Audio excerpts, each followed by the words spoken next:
जय सिया राम जय जय सिया राम जय सिया राम जय जय सिया राम सिया राम जय जय सिया राम जय सिया राम जय जय सिया राम जय सिया राम जय जय सिया राम जय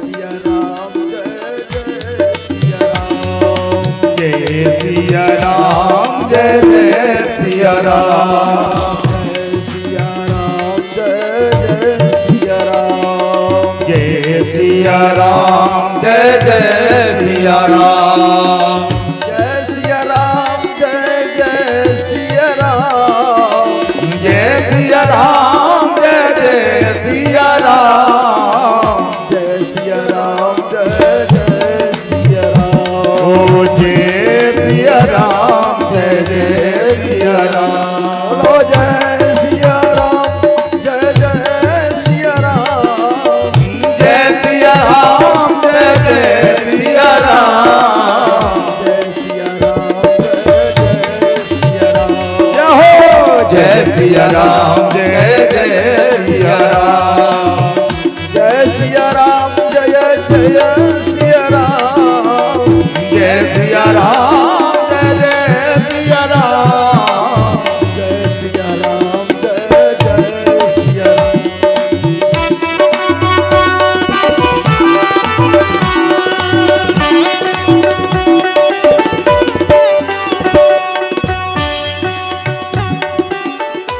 बोले सियावर रामचंद्र की जय आज की शाम की आरती के जो सज्जन हैं उनके नाम हैं श्री ओंकार सिंह, श्री विजय सिंह, श्री इंदर सिंह, श्री केशव सिंह, श्री महावीर सिंह, श्री हरि सिंह, सभी भाई बाबू सिंह, श्री कल्याण सिंह, राकेश सिंह, अरविंद सिंह, सभी भाई श्री राम शरण सिंह भदौरिया, ये सभी सपरिवार सभी से निवेदन है शाम की आरती 4 सवा 4 बजे के बीच में होगी, उसमें सभी सम्मिलित होंगे।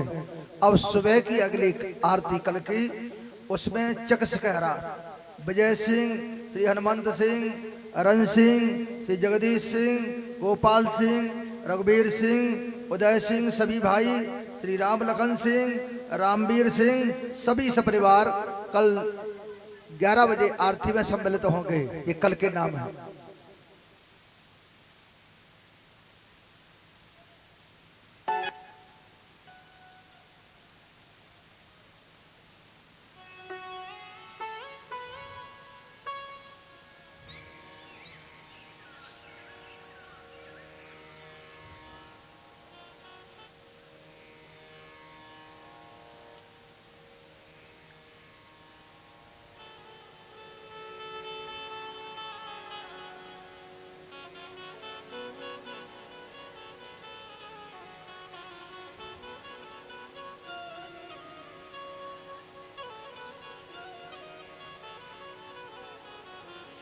भगवान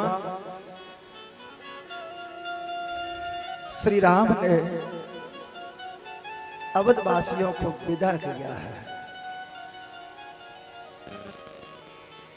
अवधवासी जिस समय आए थे बड़े प्रसन्न थे, राम मिले, बड़े प्रसन्न थे। जनक नंदनी वैदेही सीता जी मिले, प्रसन्न थे। लखन लाल मिलेंगे,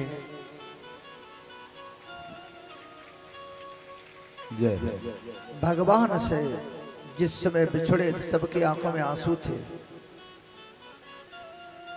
और भगवान ने चलते समय कहा था, भरत एक बात मेरी ध्यान से सुनना और पालन करना। मातरम रक्ष कैकेयी मारोसम कुरुताम प्रति, मां कैकेयी की रक्षा करना। ये भगवान श्री राम के वचन है। मया च सीतया चैव सप्तोषि रघुनंदन। तुम्हें राम और सीता की सौगंध है। कई कई माँ का तिरस्कार मत करना, वो माँ है। अरे माँ कहने से मुंह खुलता है और बाप कहने से मुंह बंद होता है। जो मुंह खोलना सिखाती है वो माँ है। ऐसी एक माँ ही होती है जो कभी बालक पर खफा नहीं होती है।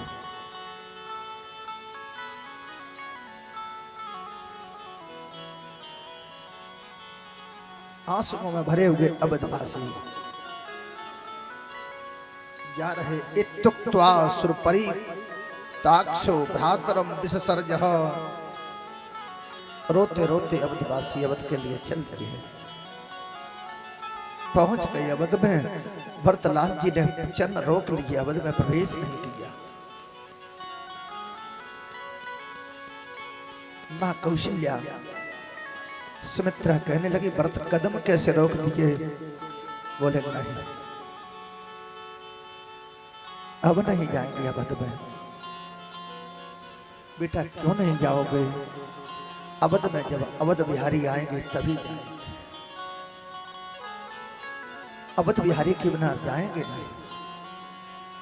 तो नंदीग्राम करी परन कुटीरा, कीन निवास धर्म धुर धीरा।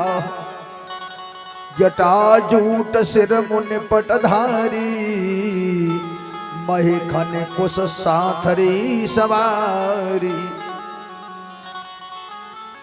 नंदग्राम में निवास किया है। जटाजूट मुनियों के वो धारण किए हैं। मही खन पृथ्वी को खोदा है और जो खोदने के बाद गड्ढा बना उसमें कुशकासन बिछाया है। भूषण बसन भोग सब भूरी, मन तन बचन तजे तिन तूरी। सब जितने राजाओं के सुख हैं, वैभव हैं, सबका त्याग कर दिया है।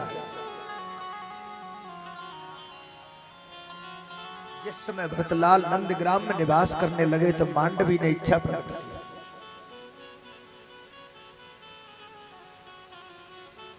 प्राणनाथ, हम तुम्हारी सेवा करना चाहते हैं। मना कर दिया। मांडवी, जब तक 14 वर्ष पूर्ण नहीं हो जाएंगे तब तक मैं किसी की सेवा स्वीकार नहीं करूंगा।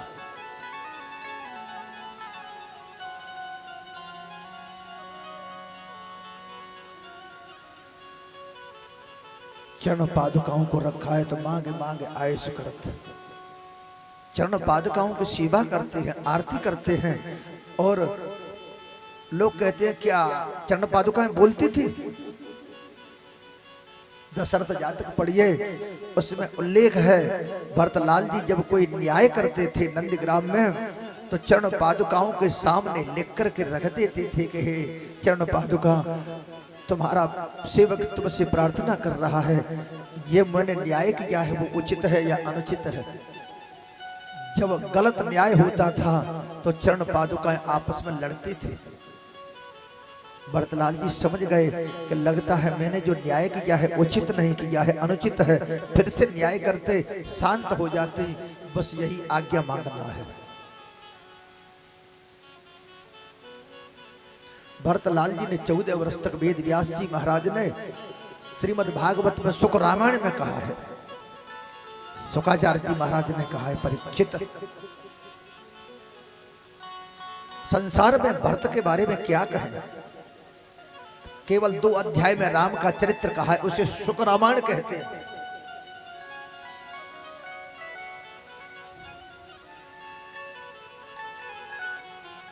गोमूत्र में जौ जो गोमूत्र में पकाए हुए जौ और उनका दलिया बना करके उसको सेवन करते थे। गोमूत्र में गोमूत्र यावकम श्रुत्वा भ्रातरम बलकलांबरम गबानाम यवानाम विकारः यावकम गोमूत्रेण संस्कृतम गोमूत्र यावकम।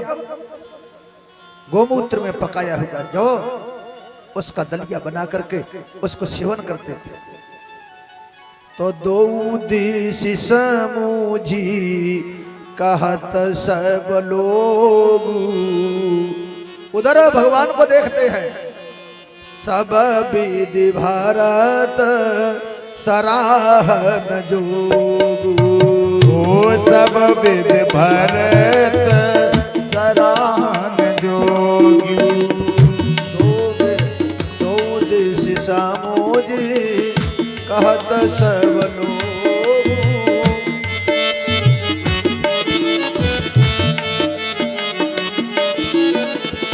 सब विधि भरत सराहन जोगु। सब वेद भरत सराहन जोगु। दो दिश समझे कहत सब लोगु। सब वेद भरत सराहन जोगु। राम सिया राम जय जय राम। राम सिया राम जय जय राम।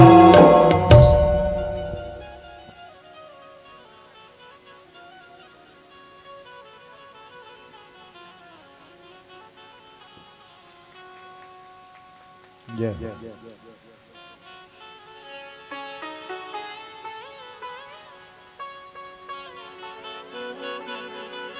सब विधि भरत सराहन जोगु।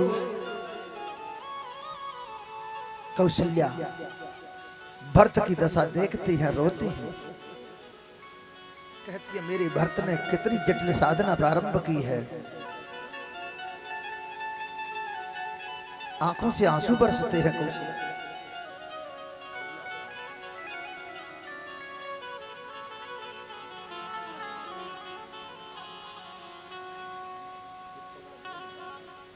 आंखों से आंसू बरसते हैं।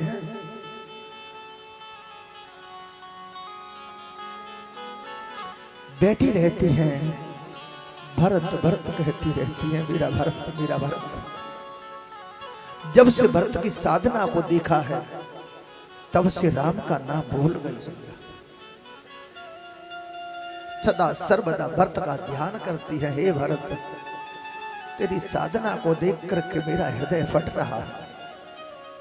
बैठ जाती हैं द्वार पर, सोचती है कोई रास्ता गिर निकले तो चित्रकूट को जाए तो बता दे उसे। राम को संदेश दे दे के भरत की बुरी हालत हो रही है। बैठे हैं, कोई निकला, बोले तुम कहाँ जा रहे हो? कहता है मैं अमुक गांव जा रहा हूं। दूसरे दिन फिर पूछती है, कोई निकलता है, तुम कहाँ जा रहे हो? वो कहता है मैं चित्रकूट की तरफ जा रहा हूं। तो कहती मेरे एक संदेश कह दोगे? बोले क्या संदेश है? तो मां बड़े करुण भरे शब्दों में कहती है, रोते हैं भरत भैया।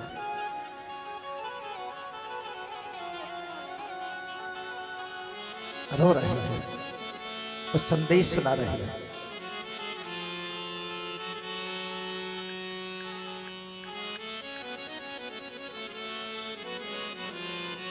मां की छाती फटी जा रही है भरत के संदेश सुनाते समय।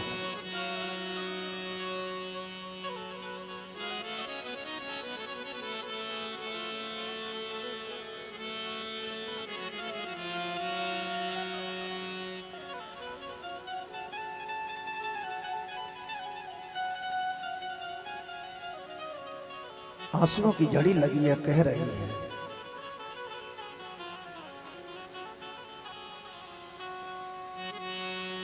श्री राम से कह देना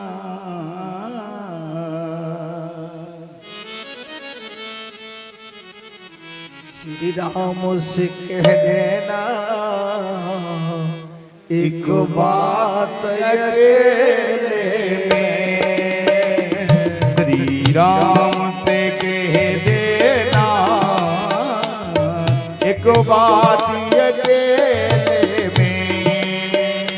मेरे राम से कह देना एक बात अकेले में, मेरे राम से कह देना एक बात अकेले में, एक राम से कह देना एक बात अकेले में। रोते हैं भरत भैया, रोते हैं भरत भैया, दिन रात अकेले में। रोते हैं भरत भैया, दिन रात अकेले में। श्री राम से कह देना एक बात अकेले में।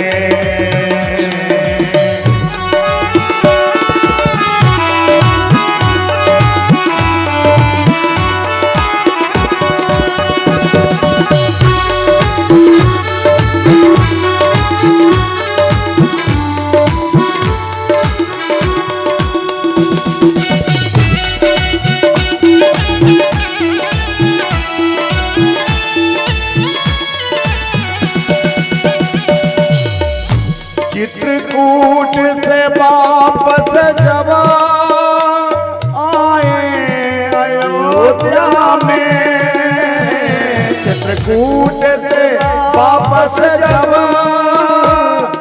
आए अयोध्या में, चित्रकूट से वापस जब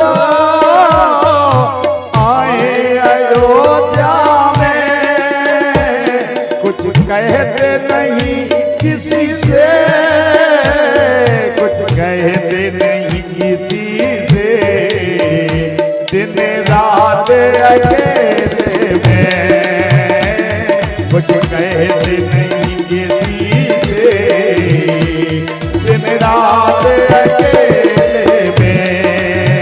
ओ रोते हैं भरत भैया, दिन रात अकेले में।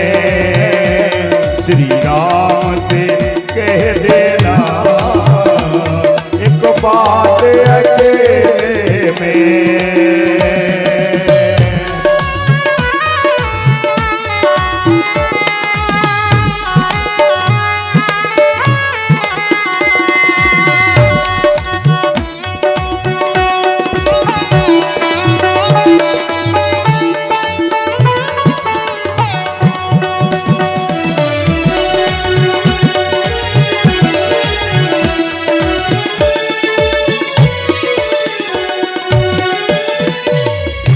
अपनाया कुटिया को महलों को छोड़ा, अपनाया कुटिया को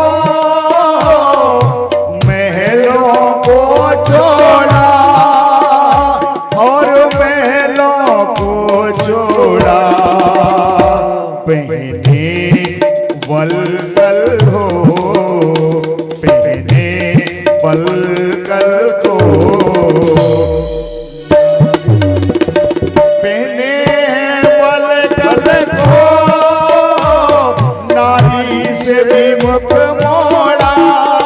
भैया कह रही है जब से आए हैं तब से भरत जी का ये हाल हो गया है। अपनाया कुटिया को और महलों को छोड़ा, पहने वलकल को, नारी से भी मुख मोड़ा, नारी से भी मुख मोड़ा। रोते हैं भरत भैया, रोते हैं भरत भैया, दिन रात अकेले में। रोते हैं भरत भैया, दिन रात अकेले में।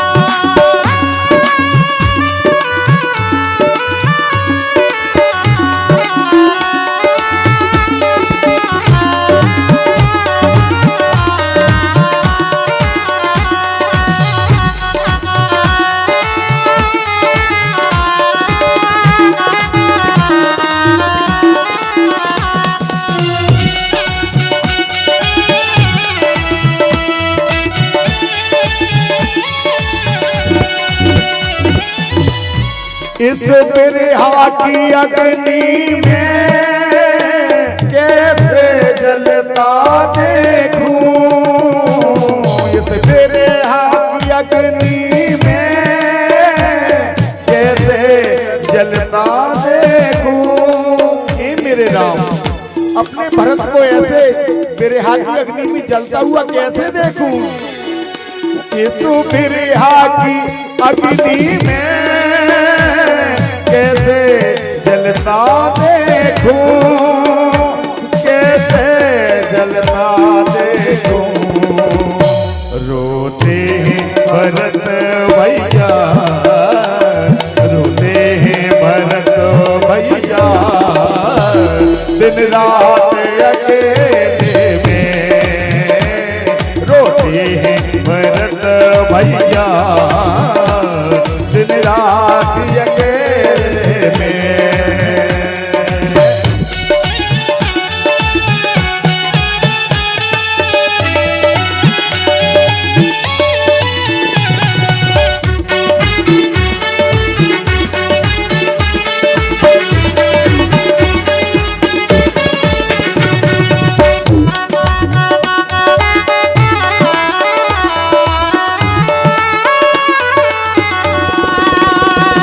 आंसू झरते झर झर मानो बहता है निर्झर, आंसू बहते झर झर मानो बहता निर्झर, मानो बहता निर्झर। बस राम ही राम रटे, बस राम ही राम रटे, अब आ जाओ रघुवर, बस आ जाओ रघुवर, अब आ जाओ रघुवर, अब आ जाओ रघुवर। बोलिए सियावर रामचंद्र की। इस तरह से भरतलाल एक परम तपस्वी की जिंदगी यापन कर रहे हैं। अब इसकी बात तुलसीदास जी महाराज दूसरा प्रसंग शुरू करते हैं, अरण्य कांड में प्रवेश करते हैं। कथा में एक सिंहावलोकन न्याय होता है। सिंह चलता है यहां से और 1 किलोमीटर आगे निकल गया तो मुड़ के देखता है हम कहां से चले थे, प्रसंग कहां चल रहा था। भगवान ने विदा किया है भरत को। अब भगवान का प्रसंग फिर से प्रारंभ। आज भगवान वन में है, भगवान भवन में नहीं है। देखो वन में और भवन में अंतर है। भवन में घर में सब कुछ उपलब्ध होता है, लेकिन वन में वो चीज उपलब्ध नहीं होती है।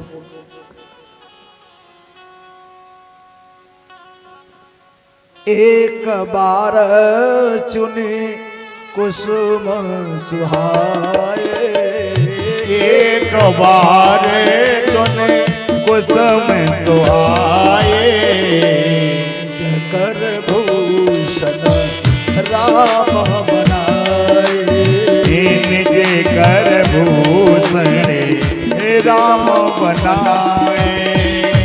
एक बार चुन कुसुम सुहाए। और भगवान फूलों के माला और आभूषण बना रहे हैं। कोई कलयुग की देवी होती तो कहती क्या कर रही हो, आभूषण बना रही है। कह देती उनको उधर रख दो, हमको तो सोने की चैन लेके आओ, सोने का हार लेके आओ। लेकिन धन्य है माता, पत्नी वही है पति की परिस्थितियों के अनुसार उसमें ढल जाए। ये नहीं पति में सामर्थ्य नहीं है और मांग ऐसी रख दी कि जो पूरी होने वाली नहीं है। किसी ने कहा कि ये मांगती क्यों पत्नी ज्यादा, कि भाई ये संत ने उत्तर दिया जिसने जिसकी मांग भरी है तो मांग तो पूरी करनी ही पड़ेगी। मांग भरी है तो मांग तो पूरी करनी ही पड़ेगी। मांग मंडप में भरी और मांग पूरी करने के लिए जिंदगी लग जाती है, और मांग भरने में एक मिनट लगता है। तो भाई मांग भरी है उसकी मांग पूरी करो। भगवान ने 2 ही जगह फूल तोड़े हैं। एक बार बालकांड में जब गए हैं पुष्प वाटिका में, तो चहु दिश चितई पूछ माली गन, चहु दिस चितई पूछ माली गन,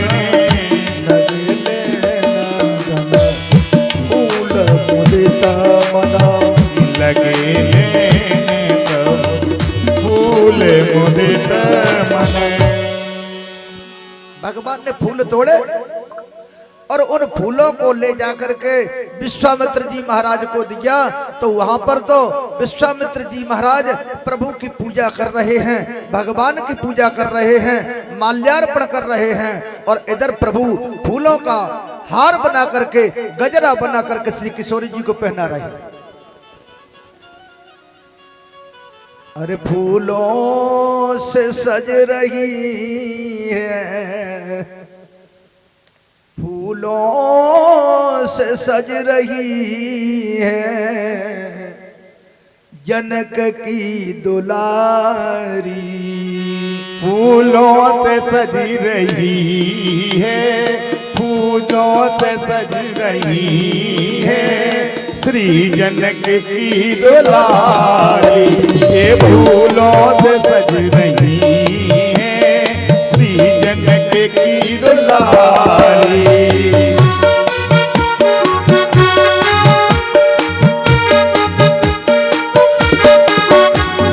फूलों से सज रही है श्री जनक की दुलारी, फूलों से सज रही है श्री जनक की दुलारी, श्री जनक की दुलारी। अरे श्रृंगार कर रहे हैं, श्रृंगार कर रहे हैं अब के बिहारी, श्रृंगार कर रहे हैं श्री अवध के बिहारी। फूलों में सज रही है, हाँ फूलों से सज रही है श्री जनक की दुलारी।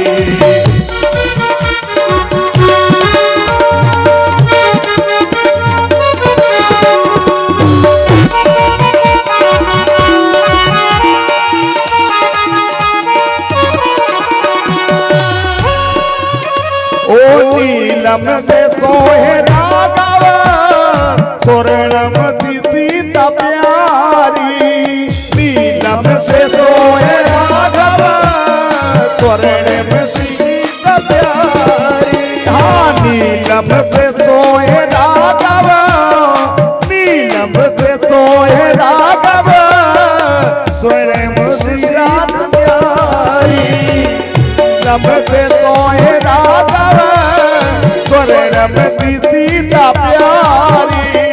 दोनों पहलू थे जब से छवि निहारी, इन दोनों पहलू थे जब से छवि निहारी, जब से छवि निहारी। श्रृंगार कर रहे हैं, श्रृंगार कर रहे हैं श्री अवध के बिहारी, श्रृंगार कर रहे हैं श्री अवध के बिहारी।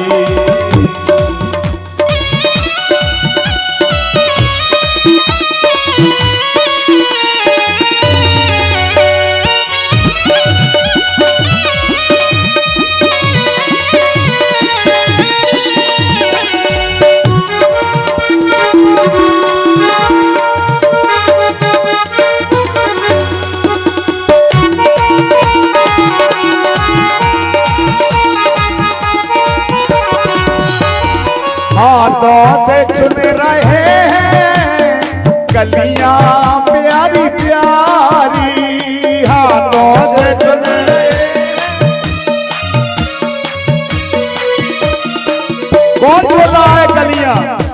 प्रभु श्री राम अपने हाथों से चुन रहे हैं गजरा बना रहे श्री अवध के बिहारी। अरे गजरा बना रहे श्री अवध के बिहारी। श्रृंगार कर रहे, श्रृंगार कर रहे श्री अवध के बिहारी। श्रृंगार कर रहे श्री अवध के बिहारी। श्रृंगार कर रहे श्री अवध के बिहारी।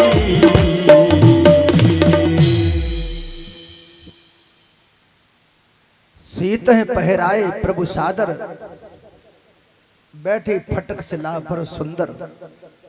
भगवान ने आदर पूर्वक सीता जी को पहनाया, यानी इसमें पति पत्नी का प्रेम झलकता है, प्रेम है।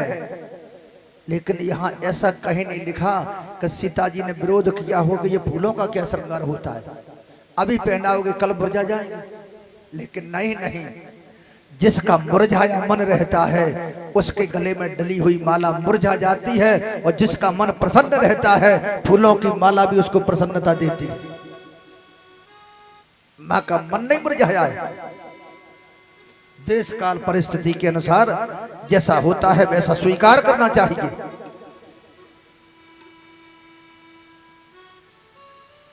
जब भगवान ने ऐसा किया है, लीला में विक्षेप करने के लिए आ गया जयंत। तुलसीदास जी महाराज ने बिल्कुल स्पष्ट करके नहीं लिखा, लेकिन संकेत कर दिया है। भगवान का सिर मैया की जंघा पर रखा है।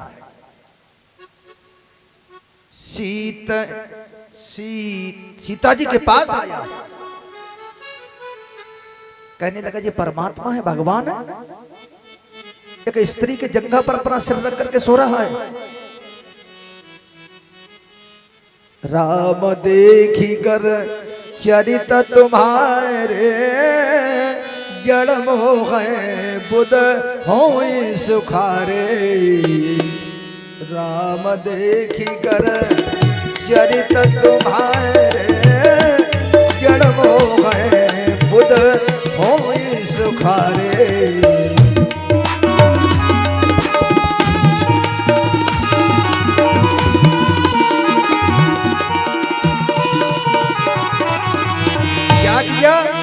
परीक्षा लेने लगा। परमात्मा की परीक्षा नहीं लेनी चाहिए, परमात्मा की तो जीवन में प्रतीक्षा करनी चाहिए। कंस ने भगवान की परीक्षा ली तो अनुत्तीर्ण हुआ,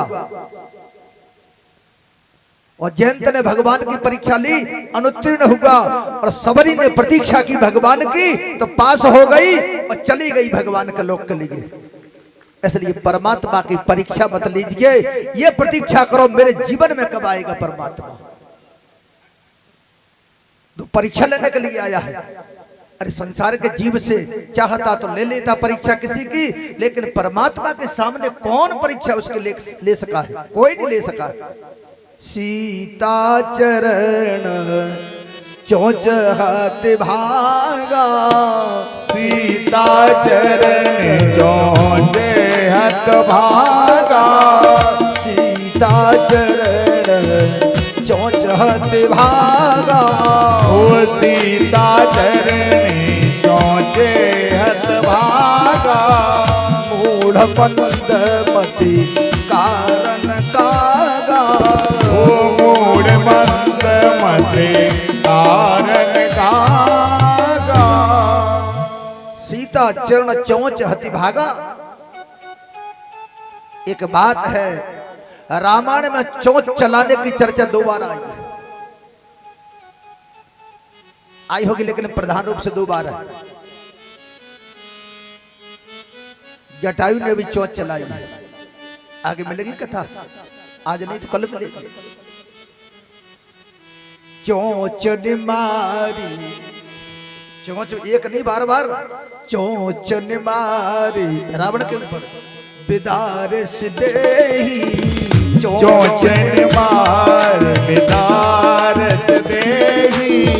दंड एक भई मूर्छाते ही, दंड एक उम्र जाते ही।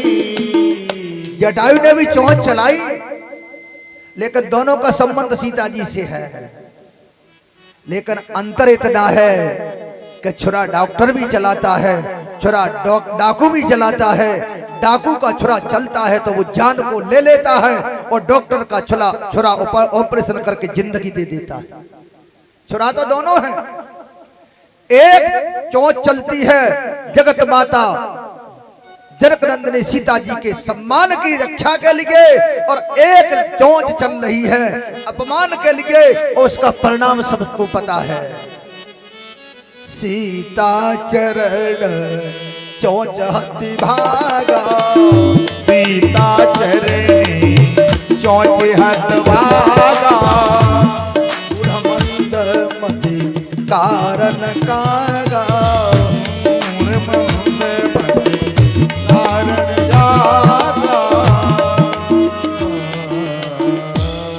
एक बात है, ये चोंच चरण में मारी, लेकिन इसके टीकाकार आनंद रामायण, वाल्मीकि रामायण, अध्यात्म रामायण, कृत्यवासी रामायण पे थोड़ा विचार करें।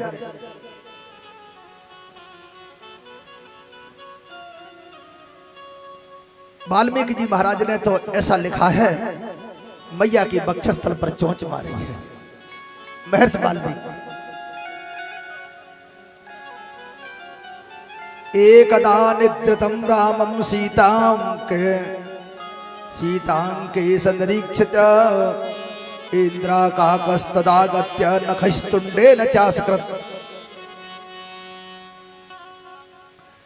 कौआ का स्वभाव है चरण और चोंच दोनों प्रहार करता है साथ में। अकेली चोंच नहीं मारेगा, पंजे भी मारेगा और चोंच भी मारेगा। ये कौए का स्वभाव है। मानस भी उसमें ऐसे भाव दिए हैं। तो सीता चरण चोंच हति भागा, सीता जी के चरण चोंच कर मार करके भागा। बोले कहां दी है चोंच, कहां प्रहार किया है? तुलसीदास जी महाराज कहते हैं ये माँ की कथा लिख रहा हूं, इसे मैं प्रकट नहीं कर सकता हूं। क्यों? जो गावे ये चरित सवारे, जो गावे ये चरित सवारे, जो गावे ये चरित सवारे, जो गावेंगे चरित सवारे। सोये ताल चतुर रखवारे, सोये ताल चतुर रखवारे। चरित्र को संभाल करके गाना चाहिए। किसकी कथा कह रही हो? भगवान की, जगत माता की कथा को नग्न नहीं करना चाहिए। मर्यादा रहनी चाहिए। जहां मर्यादा भंग हो गई समझ लो उस व्यास का कहना व्यर्थ है। इसलिए मर्यादा के चद्दर में लिपटी हुई कथा होनी चाहिए, मर्यादा भंग नहीं होनी चाहिए।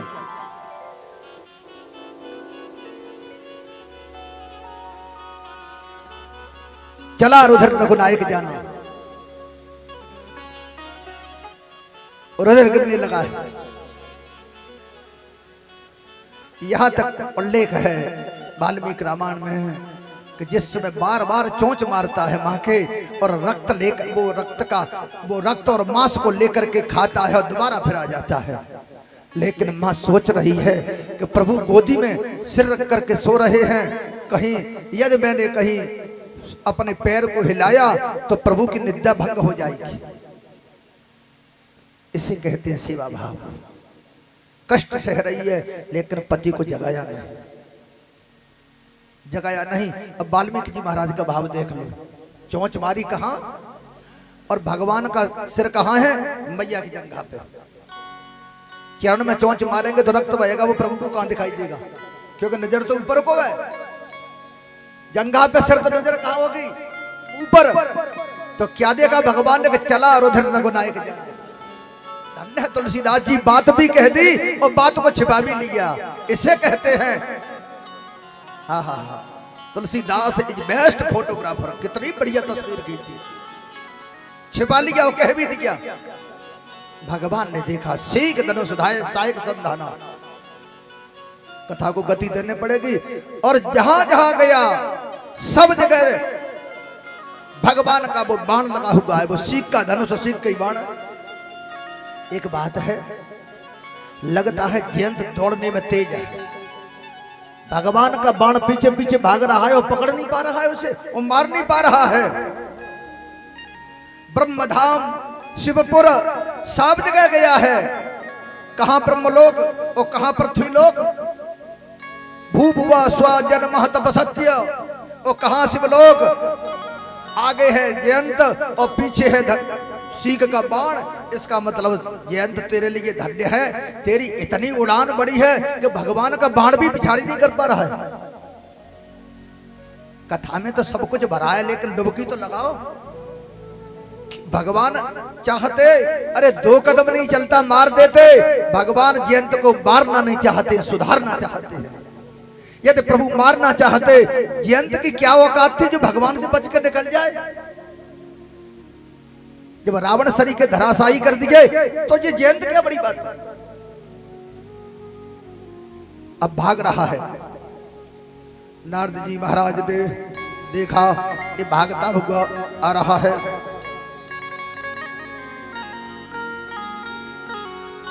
पूछा रुक जाओ, रुक गया और बाण पीछे रुका हुआ है। नारद देखा विकल जयंता, नारद देखा विकल जयंता, लागी दया को मल चित संता, लागी दया को मल चित संता। कह दी क्या भगवान के पास चले जाओ। जयंत ने कहा ना ना। बोले क्यों? अरे जब पास में नहीं दूर भाग रहे हैं तब तो ये हालत हमारी हो रही है, और पास में जाके क्या होगा।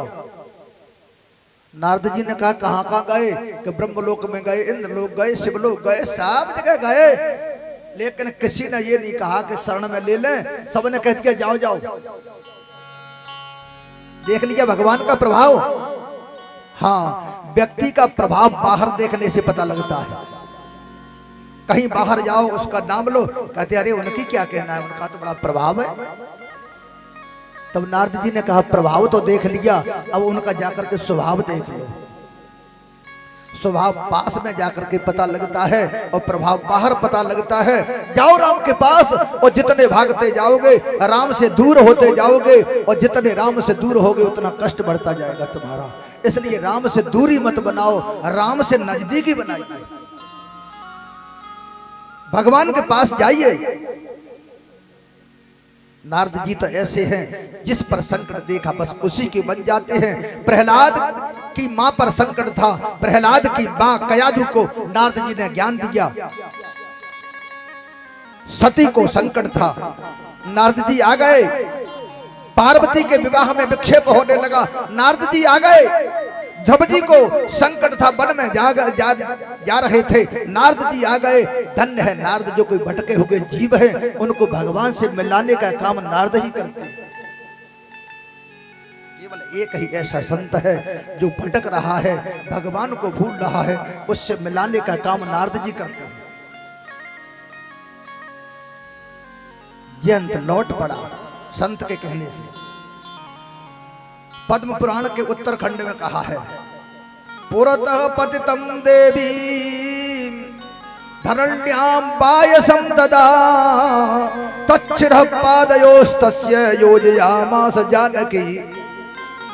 जब गिरा तो भगवान की तरफ पूंछ थी और मुंह था उल्टा।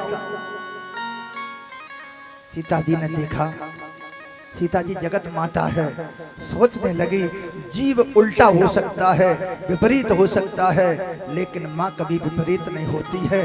जयंत को हाथ में पकड़ लिया मेरी माँ ने, और पकड़ करके सीधा करके भगवान के गोदी में रख दिया। ये काम माँ का है।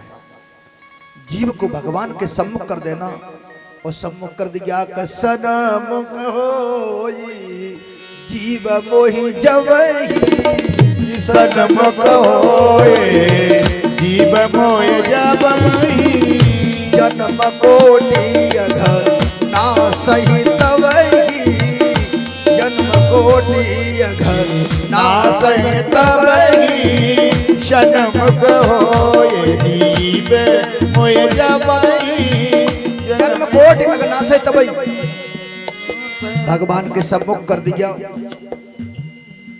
भगवान चाहते तो मार देते। एक नयन कर तजा भगवान। एक नयन क्या है? एक नयन क्यों?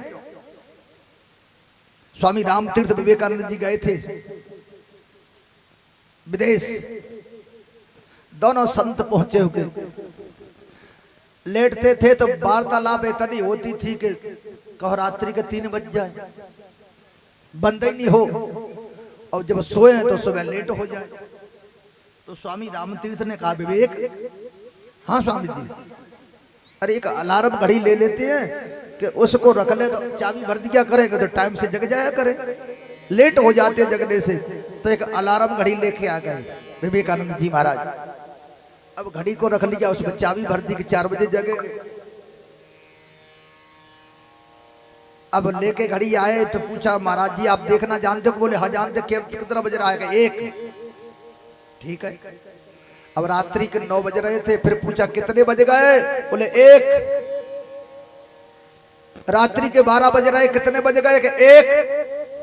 विवेकानंद ने सोचा ये कैसी देखना जी, सब जगह बार-बार 1 ही बजता है। अरे कम से कम 2, 3, 4 कुछ तो बजे। स्वामी जी 2 ही बात हो सकती हैं, या तो घड़ी खराब 1 से आगे नहीं बढ़ रही हो, या घड़ी देखना नहीं जानती आप।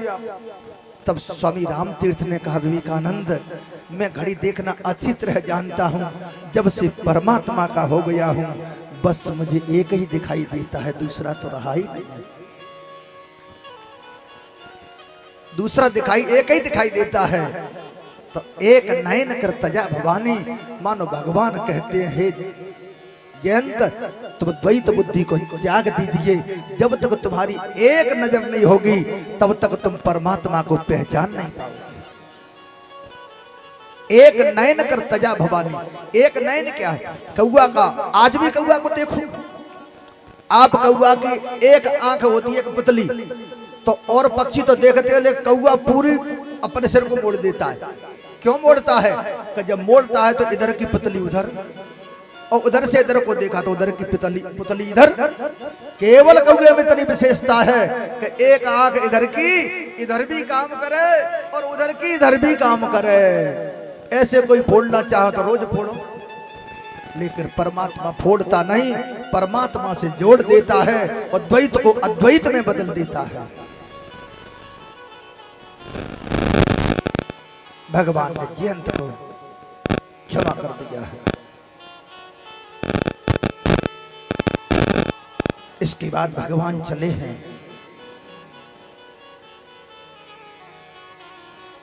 आगे आगे सीता जी, भगवान राम हैं और पीछे पीछे श्री सीता जी हैं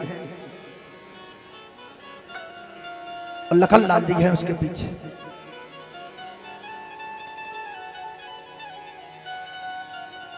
अत्रि महाराज के आश्रम पर पहुंच गए।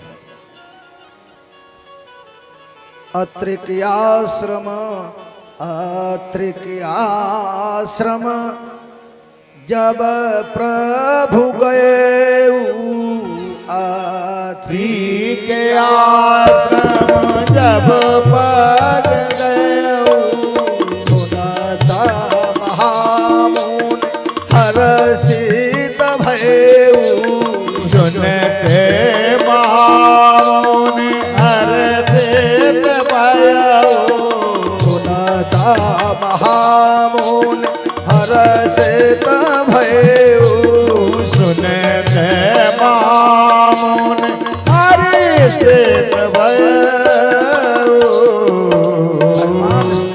संतों के यहाँ प्रभु कृपा कर रहे हैं। अत्रि कौन है?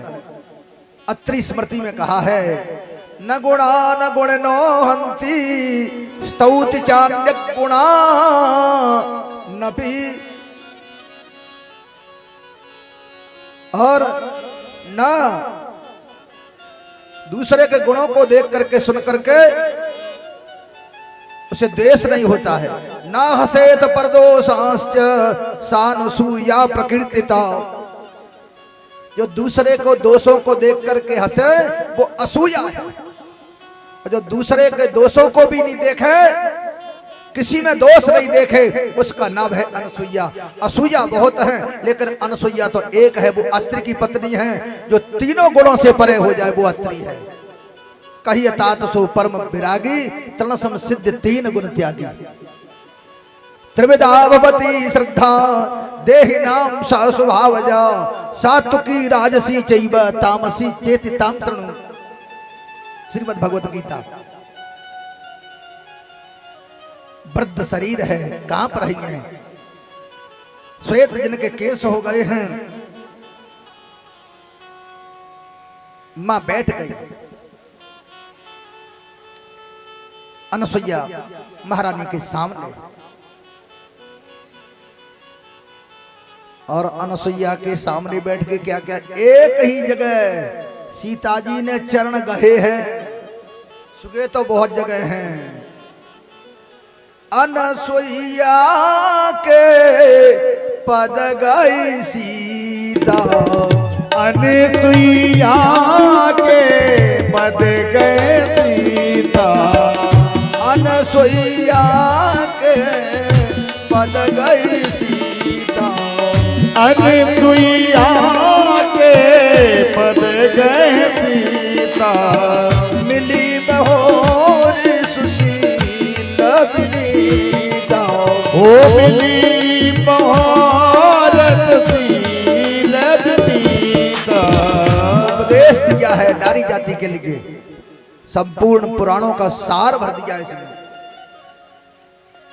वृद्ध रोग बस जड़ धनहीना, अंध बधिर क्रोधी अति दीना। पति वृद्ध हो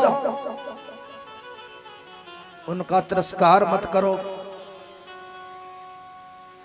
सरयाती की कन्या सुकन्या ने वृद्ध च्यवन को पाकर के भी उनका तिरस्कार नहीं किया। वृद्ध थे लेकिन सम्मान किया। रोग बस, महाराज पांडु को रोग था, लेकिन कुंती माद्री ने कभी उनका तिरस्कार नहीं किया। पति जड़ हो तिरस्कार नहीं करे। धनहीना, सुदामा जी धनहीन थे लेकिन कौमुदी सुशीला ने कभी सुदामा का तिरस्कार नहीं किया। अंधे धृतराष्ट्र की पत्नी गांधारी, जिनके पति अंधे लेकिन गांधारी ने धृतराष्ट्र का कभी तिरस्कार नहीं किया। समझाने का प्रयास तो बहुत किया लेकिन अपमान नहीं किया। जिसे सुनाई नहीं दे, अब किसी के पति को सुनाई नहीं दे और वो कहें क्या बात है, चुपचाप बैठे रहो, सुनाने की बार बार बात करते सुनाई देता नहीं, इस तरह से मत कहो। क्रोधी पति को पाकर के भी शांति से काम लो। अब जब गर्म लोहा होता है तो ठंडे लोहे से काटा जाता है, इसलिए ठंडी बन जाओ। और दोनों गर्म हो गए तो फिर तो बात बिगड़ जाएगी, न ये कटेगा न वो कटेगा, दोनों ही लड़ते रहेंगे। गर्म लोहा होता है और टांकी छेनी होती है, वो ठंडा लोहा होता है और रखते हैं और ऊपर से हथौड़ा मार का कट गया। इसलिए क्रोध का बदला क्रोध से नहीं। अब उपदेश करते हैं। उत्तम के यस बस मन माई, उत्तम के यस बस मन माई। सपने हुआ न पुरुष जग नाही, सपने हुआ न पुरुष जग नाही। उत्तम के अस बस मन माही। ये कौन कह रहा है? ये मैया अनसुईया कह रही है। सपने हुआ न पुरुष जग नाही। सब कोई चाहता है कि मेरी पत्नी अनसुईया जैसी हो। सब चाहते हैं मेरी पत्नी उर्मिला जैसी हो। सब चाहते हैं मेरी पत्नी श्रुतकीर्ति जैसी हो।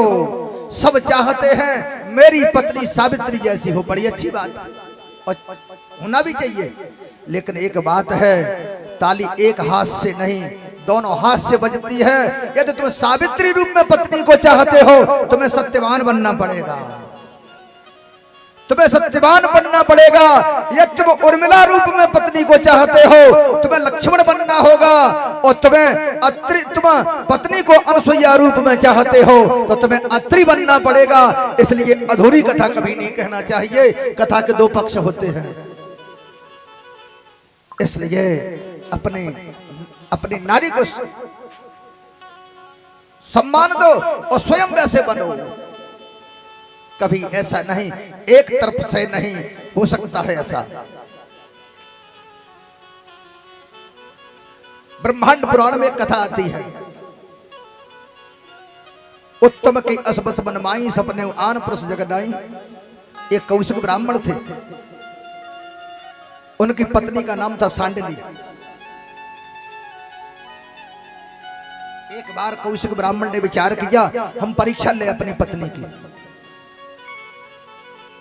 शरीर में कुष्ठ रोग पैदा कर दिया, और कुष्ठ रोग भी कैसा, गलित कुष्ठ, जिसमें अंगों से मांस गिरता है धीरे धीरे, कुष्ठ रोग। थोड़ा ये बच्चों को थोड़ा सा, कोई कई बार कहा है कथा में विक्षेप होता है, ये खेलने का ग्राउंड पीछे हो जाए तो बड़ा अच्छा रहे। ये व्यवस्था किसी को सौंप के इसे प्लेग्राउंड मत बनाओ, ये कथा की पंडाल है। बिना कहे कोई ऐसा करता रहे तो बड़ी कृपा होगी। पीछे भेजो इनको। तो सांडली पत्नी है, सांडली अपने पति की सेवा करती है और गलत कुष्ठ है।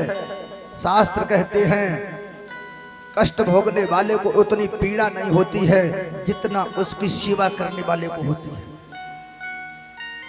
एक दिन परीक्षा ली, बोले ऐसे तो पत्नी हमारी विचलित नहीं हुई, चलो मुझे वेश्या के यहाँ ले चलो। कौन ऐसा स्त्री होगी जो अपने पति को वेश्या के यहाँ ले जाए, लेकिन सांडली को अपने पर भरोसा था। पति को कंधे पर बिठाया है, रात्रि का समय है, लेके जा रही है। रास्ते में देखा एक सूली है, सूली जिस पर मांडव्य ऋषि बैठे थे, सूली पर चढ़ा दिए थे राजा ने। भाले की नोक पर कोई बैठा हो, उसे कितना कष्ट हो रहा होगा। जब जा रही है पति को कंधे पर लेकर के, तो कौशिक ब्राह्मण के पैर की ठोकर सूली में लगी। जब ठोकर लगी सूली में, तो भाले की नोक पर बैठा था, बड़ा भारी कष्ट हुआ मांडव्य ऋषि को। मांडव्य ऋषि ने कहा, जिसके पैर की ठोकर लगी है, कल प्रातः काल होते ही उसके प्राण पखेरु उड़ जाएंगे। शाप दे दिया। ऐसा दारुण शाप। भारत की पतिव्रता नारी रुक गई वहीं पर, कदम आगे नहीं बढ़ाया। उसने कहा, महाराज सोच समझ करके बोलना, ये पतिव्रता नारी सांडली है जिसने पति को परमेश्वर समझा है। भगवान आप कह रहे हो प्रातः काल पति के प्राण पखेरु उड़ जाएंगे, अरे इस प्रातः काल होने दें, तब सवेरे सूर्य नारायण उदय नहीं होंगे। अब तो पति को लेकर के लौट पड़ी और आ गई कुटिया में, लिटा दिया। पति की सेवा करने लगी। अब प्रातः काल का समय आया और अब रात ही नहीं समाप्त हो, 1 महीने की रात्रि हो गई। अब तो देवता मनुष्य सब घबरा गए कि अब क्या करें कि रात्रि नहीं खत्म हो रही है। पता लगा ये सांडली ने सब कुछ किया है। सब देवता मिलकर के ब्रह्मा जी के पास पहुंचे, ब्रह्मा जी से निवेदन करने लगे, भगवान कोई उपाय करो, संसार संकट में है। ब्रह्मा जी महाराज ने कहा, हमारे बस की तो बात नहीं, चलो अनसुईया मैया के पास चलते हैं। भैया अनसुईया के पास पहुंचे, चरणों में सिर रख करके प्रणाम किया है। हे माता, संसार का संकट में है, कोई उपाय करो जिससे सूर्य नारायण उदय हो जाए। तब कहा अनसुईया ने, ठीक है प्रयास करती हूं। देवता पीछे है, मैया अनसुईया आगे जा रही है और सांडली की कुटिया पर पहुंच गई। दीपक जल रहा है टिम टिम।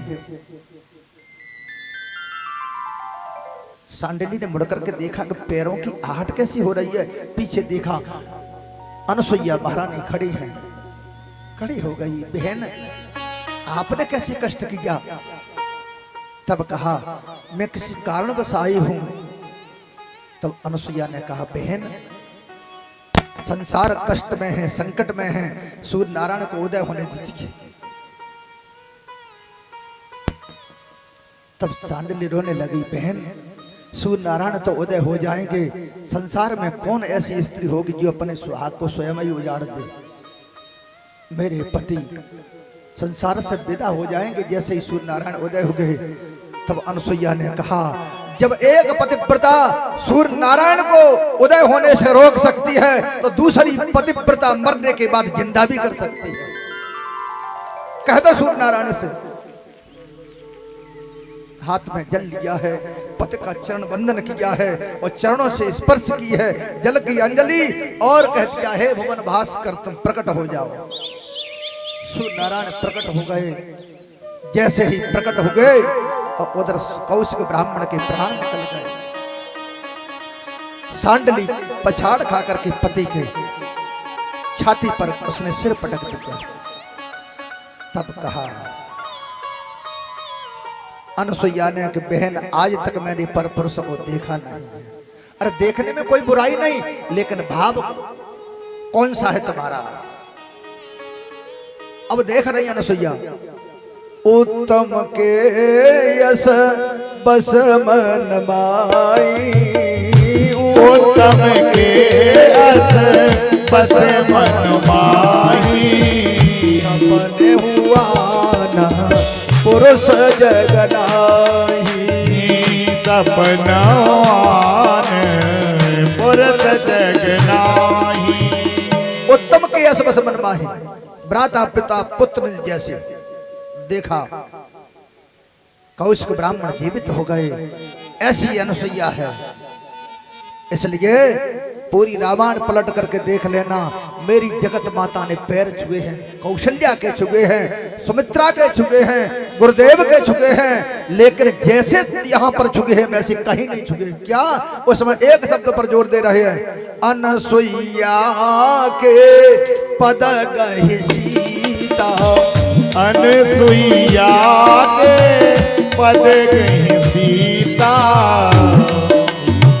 मिली बहोर सुशील विनीता, मिली बहोर सुशील विनीता। धन्य है माँ, जिस माँ के देखने से लोक बहोए बिलोकत तोरे, जिसके देखने मात्र से लोकपाल बन जाते हैं और जिसके देखने मात्र से हनुमान जी अजर अमर गुण निधि सुत हो और करम बहुत रघुनायक छो। ऐसी सीता जी और क्या कर रही है? पद गहि सीता। धन्य है अनसुईया, और वो इस भारत की नारी है। भारत की नारी। राजस्थान की घटना है, राजा राम सिंह विवाह करके आ रहे थे, विवाह करके आ गए और आकर के महल में प्रवेश किया है। तब तक दुश्मन ने युद्ध का बिगुल बजा दिया कि युद्ध करो। अभी हाथ का कंकड़ नहीं छूटा था महाराज राम सिंह का, और युद्ध का बिगुल बज गया। सोचने लगे युद्ध तो करना ही होगा। घोड़े को बढ़ा दिया, लेकिन थोड़ी दूर गए, लेकिन सोचने लगे पत्नी क्या कहेगी। अभी हमारा ये कंकड़ तक नहीं छूटा है और युद्ध के लिए जा रहे हैं। घोड़ा को लौटा दिया, घोड़े को लौटा दिया। पत्नी के पास खड़े हो गए, फिर चले और फिर गए, फिर लौट आए। तब पत्नी विचार करने लगी, जिसका नाम था कमला। कमला विचार करने लगी, आज महाराज राम सिंह युद्ध के लिए नहीं गए तो पूरा राजस्थान दुश्मनों के हाथ में चला जाएगा। सोचने लगी अब क्या करें। दासी से कहा, दासी एक तलवार लेके आओ। दासी को क्या पता था, तलवार लेके दासी आ गई और कमरे में प्रवेश किया। एक पत्र लिखा है, तुम्हें कमला की सौगंध है, तुम युद्ध से लौट के मत आना, प्राण दे देना तो मैं सौभाग्यशालिनी बन जाऊं कि मेरे पति ने वीर गति को प्राप्त करके मेरा नाम रोशन कर दिया। ये कमला ने कहा और पत्र में लिख दिया है। और क्या किया, तलवार लेकर के सिर खंडित कर दिया और खंडित करके तल को रख दिया है। और दासी ने हाथ में पकड़ा है और जाकर के महाराज को भेंट दे देना। वो लेकर के चली है दासी और वस्त्र से ढका हुआ है वो सिर, और कहा महाराज महारानी ने भेंट भेजी है, महारानी ने भेंट को तुम्हारे लिए भेजा है। और जैसे वस्त्र उठा करके देखा, पत्र पढ़ा, कहा कि तुम्हें मेरी चरणों मेरी सौगंध है, मैं कह रही हूं कि प्राण दे देना लेकिन तुम लौट करके मत आना। तब क्या किया महाराज राम सिंह ने, उस कमला का सिर लेकर के अपने गले में बांध लिया, जैसे शंकर जी मुंडमाल धारण करते हैं वैसे। पत्नी के वचन थे, जिस तरफ राम सिंह चलते हैं लगता है कि आज सिंह कूद पड़ा है, और पूरी सेना को धराशायी कर दिया महाराज राम सिंह ने। तब लोग कहने लगे महाराज राम सिंह की जगह जय बोलो। तब राम सिंह ने कहा मेरी जय नहीं, कमला की जय बोलो। ये जय ये विजय मैंने नहीं दिलाई है, ये मेरी धर्म पत्नी कमला ने दिलाई है। ये भारत की नारियों का इतिहास है, ये भारत की नारियों का इतिहास है। एक छत्राणी महारानी लक्ष्मीबाई अंग्रेजों के छक्के छुड़ा देती है। ये वो भारत है जहां पर हंसते हंसते प्राण दे देती है। अलाउद्दीन खिजली आया था, महाराज रतन सिंह की धर्मपत्नी पद्मावती, कहा मैं पाना चाहता हूं, कहा नहीं ऐसा नहीं हो सकता। बोले एक बार दर्पण में परछाई देख लो। अलाउद्दीन खिलजी ने दर्पण में परछाई देखी, पागल हो गया। तब कहा पद्मावती ने मैं आ रही, और पद्मावती चली और कह दिया जितने कुंड हैं उसमें अग्नि प्रज्वलित कर दो। अग्नि प्रज्वलित कर दी गई और हजारों नारियों को लेकर के कुंड में स्वाहा हो गई वो पद्मावती। हे पद्मावती तू संसार से चली गई, लेकिन तेरा नाम आज भी सोने के अक्षरों में लिखा हुआ है, धन्य है पद्मावती। ये हमारी भारत की नारियों का इतिहास है। उत्तम के यश बस मन माही, उत्तम के यश बस मन माही, सपनों आने पुरख जग नाही, सपनों आने पुरख जग नाही। बहुत कुछ कहा है, क्योंकि गागर में सागर भर दिया है। अरे देवी को एक बात कहना चाहेंगे, शरीर तुम्हारा गंदा होगा, तुम साबुन से धोकर के शरीर को स्वच्छ बना लोगी। वस्त्र गंदा होगा, डिटर्जेंट पाउडर को लेकर के वस्त्र धोगी, स्वच्छ हो जाएंगे, लेकिन चरित्र को गंदा मत बना देना। गिर से गिर के जो गिरे गिरे एक ही बार, जो चरित्र गिर से गिरे सो बिगड़े जन्म हजार। चरित्र को यदि तुमने गंदा बना दिया, गंगा तुम्हें पावन नहीं कर सकेगी, यमुना तुम्हें पावन नहीं कर सकेगी, क्षिप्रा गोमती गोदावरी तुंगभद्रा किसी में भी स्नान करना, लेकिन तुम्हें पवित्र नहीं कर पाएगी। इसलिए चरित्र को संभाल लीजिए। चरित्र श्रेष्ठ था इसलिए अनसुईया का नाम लेते हैं, और चरित्र गंदा था तो शूर्पणखा की नाक गई थी, सब जानते हैं। चरित्र जितना श्रेष्ठ है उसको जगत माता को भी उसके सामने झुकना पड़ता है। उपदेश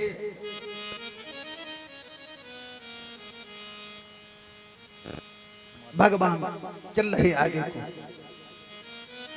जा रहे हैं भगवान। ऋषि मुनियों से भगवान मिलते हैं। सरभंग मुनि के यहाँ भगवान पहुंचे। आगे भगवान चल रहे हैं। प्रभु पद रेख बीच बीच सीता, प्रभु पद रेख बीच बीच सीता, धरती चरण मग चलती सविता। हो धरते चरण मगे चलत सबीता। प्रभु पद रेख बीच बीच सीता। भगवान के चरण के ऊपर कहीं चरण चिन्ह नहीं पड़ जाए। वो धरती चरण मग चलती सभीता। डर के चरण रखती है, यानी भगवान के चरण चिन्ह पे अपना चरण नहीं पड़ जाए।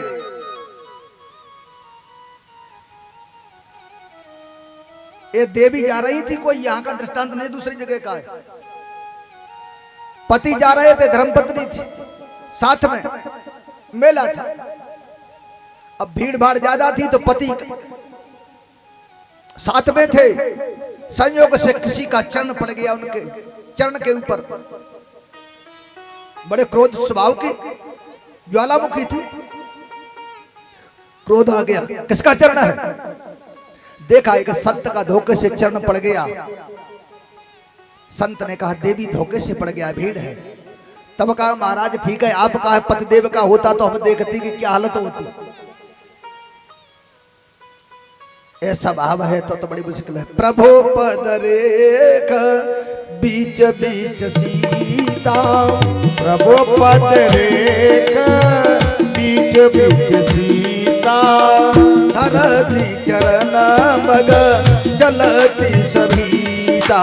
हो धरती चरण मग चलत सभीता। प्रभु के चरण पर चरण नहीं पड़ जाए। और द्वापर की तरफ आप थोड़ा देखेंगे। द्वापर की तरफ जब देखोगे तो क्या मिलेगा? राधा जी जा रही है, भगवान अंतर ध्यान हो गए हैं। थोड़े भागवत कर लेना, थोड़ा 5 मिनट को। तो भगवान अंतर ध्यान हो गए। भागवत में तो श्री राधा जी का नाम नहीं है, लेकिन गर्ग संहिता में लिखा तांस त्यक्त्वा राधया सारधम तत्रैवांतर ददे हरि। गर्ग संहिता का श्लोक। राधा जी साथ में, भगवान आगे। ततो गत्वा वनोद्देशं द्रप्ता केशवमब्रवीत् न पारयेहं चलितुं यत् नयमाम यत्र ते मनः। कहती हैं प्रभु अब मैं यत्र ते मनः तत्र माम नया, तुम्हारा मन है वहां ले चलो, हमसे नहीं चला जा रहा है। अब बड़ी मुश्किल। भगवान कहते हैं चलो, नहीं चला जा रहा है। विश्राम सागर में कहा बोली पग से चला न जाई। बोली पग से चला न जाई। ले हो नाथ निज कंध चढ़ाई। बोले वनाथ निजे कंध चढ़ाई। भगवान ने सोचा मामला गड़बड़ है। अब बात कंधे की आ गई। हम तो कह रहे हैं साथ चलो, वो कह रही है कंध चढ़ाई। श्रीमद् भागवत में लिखा हमको बिठा लीजिए, हमसे नहीं चला जा रहा है। तो भगवान ने कहा ऐसा करो, आप कदम्ब पे चढ़ जाओ, कदम्ब पे चढ़ जाओ, हम नीचे खड़े हैं और पैर डाल के बैठ जाओ। ठीक है। कदम्ब के ऊपर चढ़ गई माता किशोरी जी, श्री राधा जी चढ़ गई और जैसे ही नीचे को पैर किया और भगवान अंतर ध्यान। अब रोने लगी। दास्यास्ते कृपणाया में। हे प्रभु तुम्हारी दासी पुकार रही है, आ जाओ। अब एक बात है अचंभे की कि दासी अब कह रही हो, पहले दासी क्यों नहीं कहा? अरे पहले दासी कहती तो स्वामिनी बन के कंधे पे नहीं बैठती। और सत्य कथा है कि असत्य भी नहीं है। और जब स्वामी भाव आ जाता है वही मामला बिगड़ता है। फिर राधा जी को बहुत रोना पड़ा। लेकिन सीता जी कैसी हैं? प्रभु पद रेख बीच बीच सीता। ओ प्रभु पद रेख बीच बीच सीता। चरण मग चलती सभीता। धरत चरण मगे चलत सभीता। अब भगवान ने चरण रखा और उसके बाद अगला चरण रखा और बीच में जो जगह है उसमें सीता जी रख देती है चरण। और लखनलाल जी सोचे कि हम कहाँ चरण रखें, कहीं जगह ही नहीं बची है। जब पूरी जगह कवर हो गई, अब चरण पे चरण, जब मेरी मैया नहीं चरण पे चरण रख रही है तो हम कैसे रखें। तो सिया राम पद अंक बराए और लखन चले मग दाहिन लाए। दाहिनी तरफ कर देते चरणों को। इस तरह से चल रहे वन मार्ग में। वन की देवियां भगवान को देखती हैं। वो छटा को जो बागा पाई विधि पाई ए रखी हो सकी आँख निभाई। सकी लगता है देख करके कि इनको आंखों में बिठा लो, आंखों में बिठा लीजिए, इतने सुंदर हैं। मीराबाई से पूछा कि भगवान को कहाँ बिठाना चाहती हो, तो क्या बोली, अरे बसो मेरे नैनन में नंदलाल, बसो मेरे नैनन में नंदलाल, बसो मेरे नैनन में नंदलाल।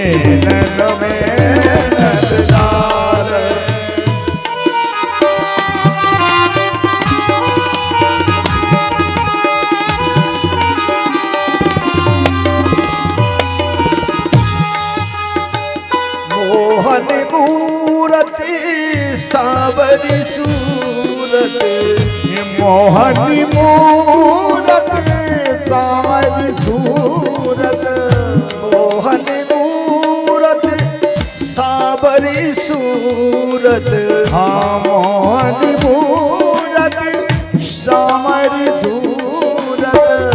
नैना बने विशाल बसो मेरे नैनन में नंदलाल, बसो मेरे नैनन में नंदलाल। अरे नैना बने विशाल बसो मेरे नैनन में नंदलाल, बसो मेरे नैनन में नंदलाल।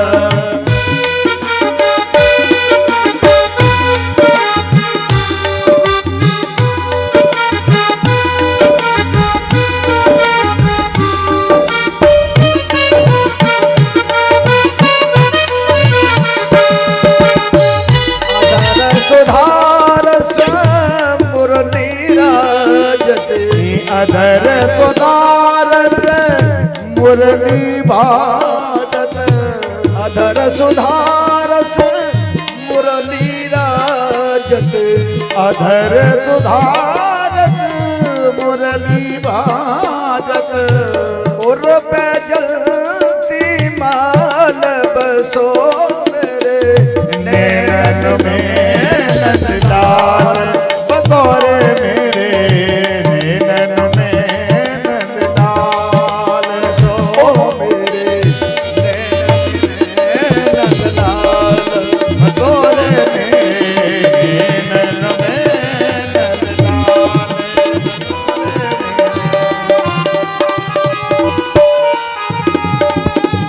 क्षुद्रघंटिका कटि तट शोभिता, क्षुद्र घंटे का कट तट सोबत, क्षुद्रघंटिका कटि तट शोभिता, क्षुद्र घंटे का कट तट सोबत।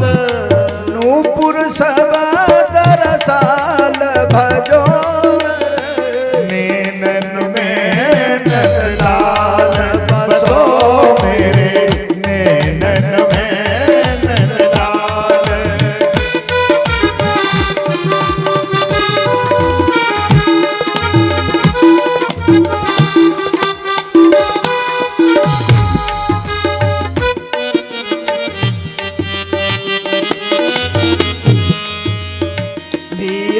प्रभु संतन सुखदाई, मीरा प्रभु संतन सुखदाई, मीरा प्रभु संतन सुखदाई, मीरा प्रभु संतन सुखदाई।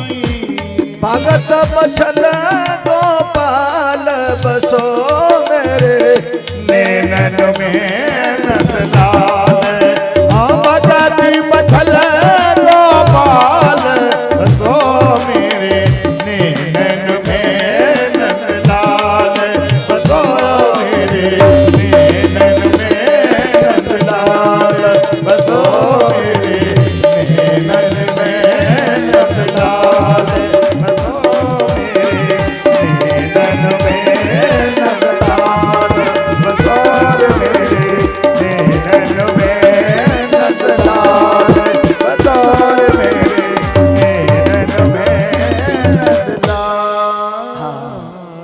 आज की कथा का विराम यहीं पर है और कल भगवान की अगली लीला होगी। शूर्पणखा का आगमन, नासिका छेदन, जटायु से भगवान का मिलन और उसके बाद श्री सीता जी की कथा आपको मिलेगी। जटायु का ये भगवान का मिलन, ये सब प्रसंग आपको कल विस्तार से मिलेंगे। और कथा सोच रहे हैं शायद किष्किंधा कांड में प्रवेश करेगी, वहां पर सुग्रीव बाली का मिलन होगा। प्रयास है, गागर में सागर भर तो नहीं सकते हैं, लेकिन प्रयास है शायद भर जाए, लेकिन भर तो नहीं सकते हैं। कोशिश है सार सार आपको सुनाते रहें। वैसे तो ये कथा इतना विस्तार है कि ये कथा हमने आगरा में पहले अवस्था भी कुछ थी, 24 दिन कथा चली थी ये। उस समय ये शिवराज सिंह हमारे साथ तब भी नहीं पूरी हुई थी, तो ये बाड़े कथा पार नहीं लहरी, इसका कोई पार नहीं है। इसलिए संक्षेप में आपको सार सार को कहते हुए आगे कथा बढ़ा रहे हैं। कल कथा अरण्यकांड और किष्किंधा कांड में बाद में प्रवेश करेगी। आज यहीं पर विराम लेंगे और आज के दानदाताओं के ये नाम हैं। 1100 रुपये श्री वाल्मीकि सिंह तोमर खलक्कापुरा, 1100 रुपये गुप्तदान, 1100 रुपये रामाधार सिंह भदौरिया शिक्षक गोरीलाल का पुराम, 1100 रुपये श्री कृष्ण सिंह भदौरिया बदन का खोड़, 1100 अजय पाल सिंह पटेल खलक्का पुराम, 1100 जय सिंह तोमर शिक्षक मानदाता का पुराम, 500 रुपये रघुनाथ पुजारी, हाँ पुजारी हरदयाल की खोड़ सिकहरा, और 500 रुपये रामेश्वर सिंह भदौरिया बदन की खोड़, 500 रुपये संतोष सिंह भदौरिया पीपरी फूट, और 500 रुपया मुकुट सिंह लंबर का पुरा सिकहराम, और 100 रुपया मुन्ना सिंह गुर्जर गंगाराम का पुरा सिकहराम, 500 रुपये विजयराम जी पीपरी फूट। इनके द्वारा ये दानदाता, ये इनके द्वारा ये दिया गया है। भगवान आपकी मनोकामनाएं सदैव पूर्ण करता रहे और बसंत की तरह तुम्हारे जीवन में खुशियां भरी रहें। बोलिए सियावर रामचंद्र की। हाँ, जिन आरती करने वाले लोगों के नाम बोल चुके हैं वो आरती में पधारे।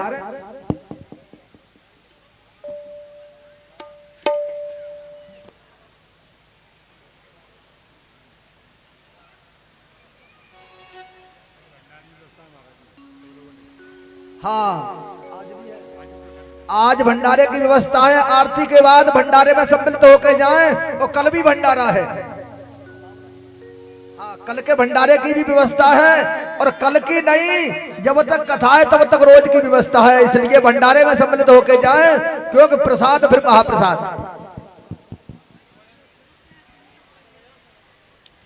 आरारतित्यम्मा चन्द्रमा मनसो जातश्चक्षुः सूर्यो अजायत श्रोत्राद्वायुश्च प्राणस्य मुखादग्निरजायत। बोलिए राजा रामचंद्र की जय हो। जोर से जयकारा नहीं आया, यानी कि पढ़ते नहीं है क्लास में, आप बैठते हैं सब लोग, जयकारा नहीं लगा रहे तो पढ़ाई अच्छी नहीं कर रहे आप। बोलिए राजा रामचंद्र की जय हो। अब रही बात राजा राम जी की आरती उतारो ऐसे की राजा राम जी की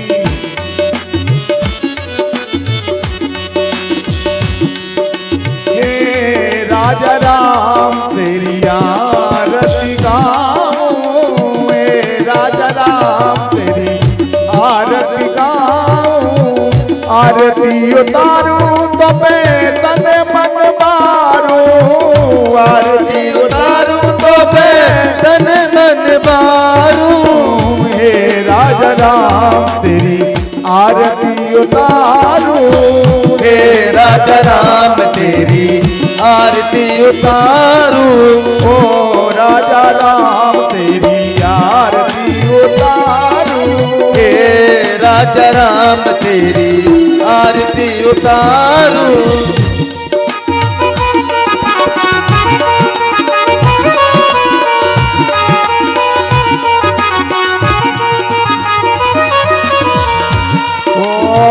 कनक सिंहासन राजा तिजोरी कनक सिंहासन राजा तिजोरी दशरथ नंदन जनक किशोरी दशरथ नंदन जनक किशोरी जन्म युगल सभी को सदा निहारूं हे राजा राम तेरी आरती उतारूं ओ राजा राम तेरी आरती उतारूं ओ राजा राम तेरी आरती उतारूं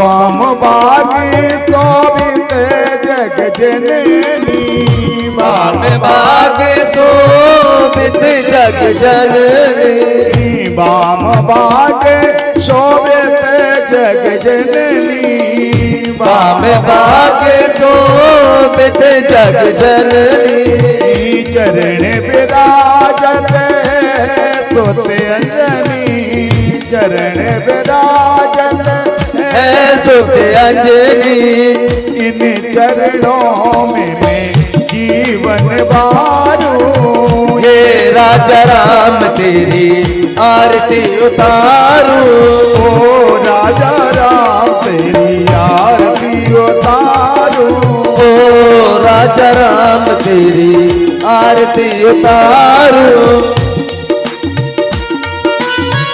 हरि बोल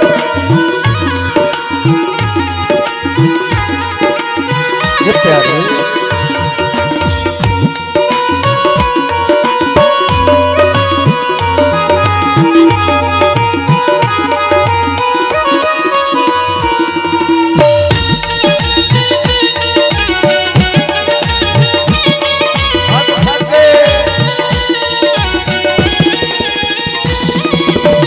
चरणों से निकली है गंगा प्यारी चरणों से निकली है गंगा प्यारी जिसने सारी दुनिया तारी जिसने सारी दुनिया तारी उन चरणों को मैं सदा निहारूं उन चरणों को मैं सदा निहारूं हे राजा राम तेरी आरती उतारूं हे राजा राम तेरी आरती उतारूं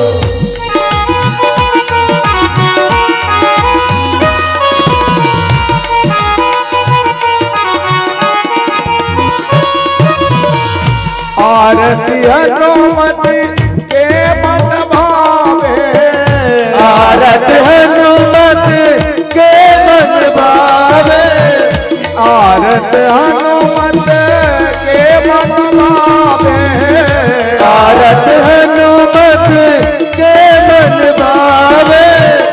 राम कथानित शंकर गावे राम कथानित शंकर गावे उन गुण मैं सुने निज जन्म समारो हे राजा राम तेरी आरती उतारू हे राजा राम तेरी आरती उतारू हे राजा राम तेरी आरती उतारू कर्पूर गौरम करुणावतारम संसार सारम उच्चैहारम सदा वदन्तं हृदयविन्दे मम भवानी सदं नमामि तुमेव माता च पिता तुमेव तुमेव बन्धु च सखा तुमेव तुमेव विद्या च तुमेव त्वमेव सर्वं मम देवदेव चरण पड़ेगी लाज अब तुमरा तो रघुवीर दोनों भुजा पसार की तरु चरण में तुम समदीन